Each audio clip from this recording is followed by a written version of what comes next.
नमस्ते। ओम शांति। आज मैं जिस टॉपिक पर बोलने वाली हूँ वो टॉपिक सभी के लिए बहुत सेंसिटिव टॉपिक है और ये समस्या आमतौर पर हमारे समाज में पाई जाती है। और वो समस्या है, अगर कोई व्यक्ति हमारा बार बार अपमान करता है या हमें तकलीफ देता है तो हम उसका क्या करेंगे, इस सिचुएशन को कैसे हैंडल करना है, ये मैं आपको आगे वीडियो में बताऊंगी। तो वीडियो को आखिरी तक जरूर देखें। और शिवानी दीदी भी इस सिचुएशन के बारे में क्या कहते हैं वो भी हम एक बार सुनेंगे। To other people we say, don't take it so personally. To ourselves we will say, how can I not take it personally? To other people we will say, it was not about you. To myself I will say, obviously it was about me, he said it about me. So we have a very different conversation with other people and we have a very different conversation with ourselves. Because about them, जब ऐसे बारे में हम किसी को कुछ समझाते हैं तो उस व्यक्ति से कहते हैं कि थोड़ी सहनशीलता भी होनी चाहिए ताकि तुम सिचुएशन को फेस कर सको। हाँ, ये बात बिल्कुल सही है कि सहनशीलता तो होनी ही चाहिए, लेकिन सहनशीलता की भी एक लिमिट होती है। ये भी बात उतनी ही सच है। कोई एक बार, 3 बार, 10 बार सहन करेगा, कोई बहुत ही सहनशील है तो 20 बार सुनेगा। तो कोई व्यक्ति तो ऐसे होते हैं जो 10, 15, 20 साल तक भी कोई सिचुएशन को बहुत बहुत सहन करते हैं, लेकिन जो व्यक्ति उनका अपमान करते हैं उनके बारे में उनके मन में सुप्त क्रोध रहता है, जो कि बहुत ही खतरनाक चीज होती है। तो ये सहन करना नहीं होता है, परिस्थितिवश विवश होना होता है। और आप ऐसे व्यक्ति को समझाने की कोशिश करते हैं तो वो नहीं समझते हैं, क्योंकि उनके पास पावर होती है, पैसा होता है, बहुत बड़ा ओहदा होता है, तो वो कुछ भी समझने के मूड में नहीं रहते हैं। तो अब क्या करेंगे? लेकिन एक बात याद रखिए कि एक गलत रिश्ता, एक गलत व्यक्ति सालों साल ढोते रहना भी बहुत ही मुश्किल हो जाता है। अगर वो कोई हमारा रिश्तेदार है, अगर वो हमारा बॉस है तो क्या कर सकते हैं? तो मैं तो सीधा सीधा ये कहूंगी, जो लोग आपका पीस ऑफ माइंड खराब करते हैं और उस वजह से आपका स्वास्थ्य भी बिगड़ता है, मेंटल कंडीशन भी बिगड़ती है, तो ऐसे व्यक्तियों को छोड़ देना चाहिए। जी हाँ, आपने बिल्कुल सही सुना, छोड़ देना चाहिए उनके हाल पर। फिर चाहे वो जो करे और जो आपको करना है वो आप करेंगे। आप उनको छोड़ दीजिए, उनके साथ कोई कार्य व्यवहार मत करिए, कोई भी घनिष्ठता या संबंध मत बढ़ाइए, क्योंकि वो आपको बार बार अपमानित करने के चांस ढूंढते रहते हैं। और उन व्यक्तियों का स्वभाव ऐसा होता है, वो आपका अपमान नहीं करेंगे तो उस दिन और किसी का अपमान करेंगे। तो ऐसे व्यक्तियों को हैंडल करना भी बहुत कठिन होता है। लेकिन जहां तक अपने जीवन की बात है, पीस ऑफ माइंड की बात है, तो ऐसे व्यक्तियों को आप इग्नोर करिए, उनसे किनारा कीजिए या तो उन्हें छोड़ दीजिए। जॉब ही की बात क्यों ना हो, जॉब भी दूसरा मिल जाएगा। लेकिन जहाँ मेंटल पीस खराब होता है वहाँ काम करना भी बहुत मुश्किल होता है। हर समय हर जगह पैसा ही सब कुछ नहीं होता है। अपने जीवन में शांति को भी प्राधान्य देना चाहिए। जहाँ सुख और शांति होती है वहाँ प्रगति जरूर होती है, ये भी बात याद रखिए।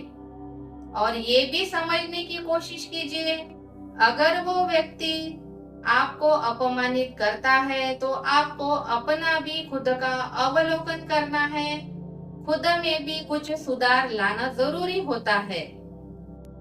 जब ऐसे व्यक्ति से हम किनारा कर लेते हैं या उन्हें छोड़ देते हैं तो कुछ दिन जाने के बाद जो घटनाएं घटी है उसका अवलोकन कीजिए। अगर आपको ऐसा लगता है कि नहीं, दोष तो मेरा ही था, तो ऐसे समय में उस व्यक्ति को मनाने की कोशिश भी करिए, क्योंकि रिश्तेदार और रिश्तेदारी निभाने का मौका भी तो मिलना चाहिए ना। ये भी तो एक सौभाग्य होता है ना। वरना जो लोग तन्हा अकेले होते हैं, वो तो वही जाने वो कितने अकेले और तन्हा होते हैं, है ना। तो भगवान ने हमें कोई भी रिश्ता, कोई भी संबंध बिगाड़ने के लिए या छोड़ देने के लिए तो नहीं दिया होगा ना। तो कुछ प्रॉब्लम को सॉल्व करने की कोशिश कीजिए, थोड़ी सी सुधारना अपने में भी करिए। तो संबंध को हमेशा मीठा बनाने की कोशिश कीजिए, चाहे उसके लिए झुकना भी पड़े तो झुक जाइए, क्योंकि जो समझदार होता है वही तो झुकता है। बड़ी बड़ी बाढ़ आती है तो बड़े ऊंचे पेड़ ढह जाते हैं, लेकिन जो ग्रास रहती है वो झुक जाती है और बाढ़ में भी बच जाती है और उसका अस्तित्व भी कायम रहता है। तो नेचर से भी हमें कुछ सीखना चाहिए। और भारतीय समाज में ये सिचुएशन घरों में बहुत देखी जाती है। तो जो महिलाएं होती है वो दिन भर घर का काम भी करती है और दूसरों के ऊपर डिपेंड भी रहती है, चाहे वो पैसा हो या कोई सुख सुविधा हो।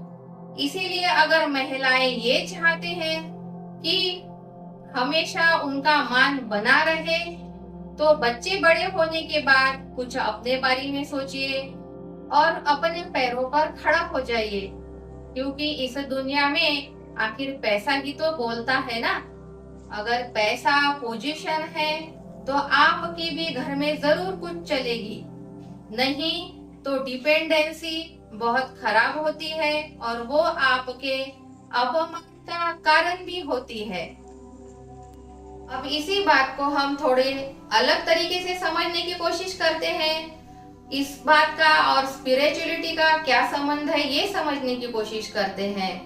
हमारा जीवन एक टीवी की एपिसोड की तरह होता है। इस जीवन में हम अपने जीवन का ये एपिसोड देख रहे हैं, इसे समझ रहे हैं, महसूस कर रहे हैं।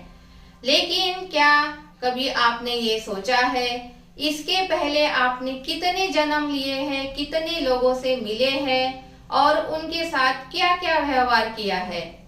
हो सकता है जो व्यक्ति आपका बार बार अपमान करता है तो किसी जन्म में आपने भी उसके साथ ऐसा ही व्यवहार किया था और उस व्यक्ति के माइंड में, आत्मा में ये अब रिकॉर्ड हो गया है कि ये आत्मा, ये व्यक्ति मेरा बहुत अपमान करती है, और वही संस्कार वो अपने साथ अगले जन्म में लेकर आता है। और जब आप उसके सामने जाते हैं तो जब एनर्जी से एनर्जी टकराती है तब वो बिना कारण ही आपको बोलता है, कहता है कि ये बहुत खराब है ना। होता है ना, ऐसा बहुत बार होता है कि हम किसी व्यक्ति से पहली बार मिलते हैं और वो हमारे पीछे ही पड़ जाता है हमारा अपमान करने के लिए। तो इसके पीछे ये कारण भी होता है। तो ये था मेरा आज का वीडियो। इसमें मैंने बताया कि गलत व्यवहार करे कोई तो हम क्या कर सकते हैं, ऐसे लोगों को समझा सकते हैं, नहीं समझाने पर उनसे किनारा करना चाहिए या उन्हें छोड़ देना चाहिए।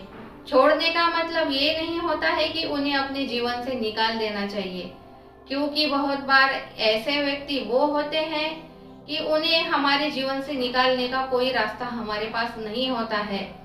उनको छोड़ने का मतलब ये है कि उनसे किनारा कर लीजिए, बातचीत करना बंद कर दीजिए और कोई भी व्यवहार मत करिए और ना ही उनकी कोई बात में दखल दीजिए।